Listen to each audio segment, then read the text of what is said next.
ఇప్పటి పిల్లలకు చాలామందికి తెలియకపోవచ్చు. ఎందుకంటే నేటి మమ్మీలు చీర కట్టు తక్కువే. చీర కొంగు చీర అందానికి సొగసును పెంచే మకుట మాణిక్యం. అంతేకాకుండా పొయ్యి మీద వేడి గిన్నెలను దింపడానికి పనికొచ్చే ముఖ్య సాధనం. పిల్లల కన్నీటిని తుడిచే ముఖ్యమైన పరికరం. చంటి పిల్లలు పడుకోవడానికి అమ్మఒడి పరుపు కాగా వెచ్చటి దుప్పటి చీర కొంగే. కొత్తవారు ఇంటికొచ్చినప్పుడు సిగ్గుపడే పిల్లలు ముఖం దాచుకునేది అమ్మ కొంగు వెనకే. అలాగే పిల్లలు ఈ మహా చెడ్డ ప్రపంచంలో కొత్తగా అడుగులేస్తున్నప్పుడు అమ్మ కొంగే పెద్ద దిక్సూచి, మార్గదర్శి. అలాగే వాతావరణం చలిగా ఉంటే అమ్మ కొంగుతోనే పిల్లల్ని వెచ్చగా చుట్టేది. వంట చేసే తల్లి చెమట బిందువులు తుడుచుకునేది కొంగుతోనే. వంటకు పొయ్యిలోకి తెచ్చే కట్టె ముక్కలు, సూదులు తెచ్చేది కొంగులోనే. అలాగే పెరటి తోటలో కూరగాయలు, పువ్వులు, ఆకుకూరలు వంటింటికి తీసుకొచ్చేది కొంగులోనే. అంతేకాదు, ఇల్లు సర్దడంలో భాగంగా పిల్లల ఆట వస్తువులు, పాత బట్టలు వంటివి చీర కొంగులోనే కదా మూటకట్టేది. ఇలాంటి ఎన్నో ఉపయోగాలున్న అమ్మ చీర కొంగులాంటి వస్తువు మరొకటి కనిపెట్టాలంటే చాలా కష్టం. ఇంతటి అద్భుతమైన అమ్మ కొంగులో కనిపించేది మాత్రం అమ్మ ప్రేమే.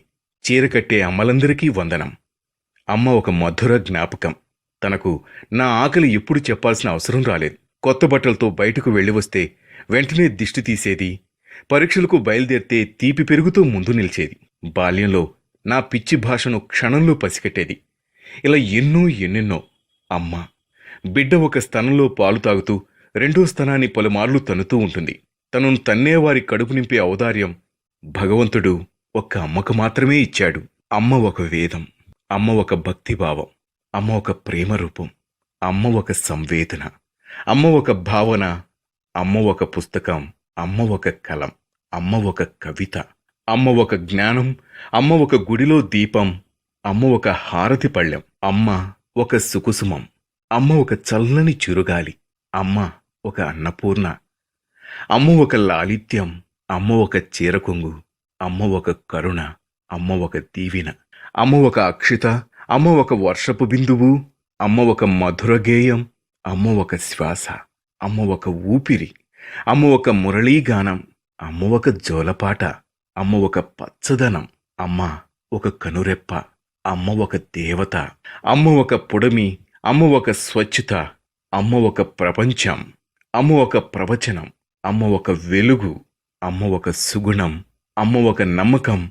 అమ్మ ఒక ఆరోగ్యం. అమ్మ ఒక భద్రత. అమ్మ ఎన్నెన్నో.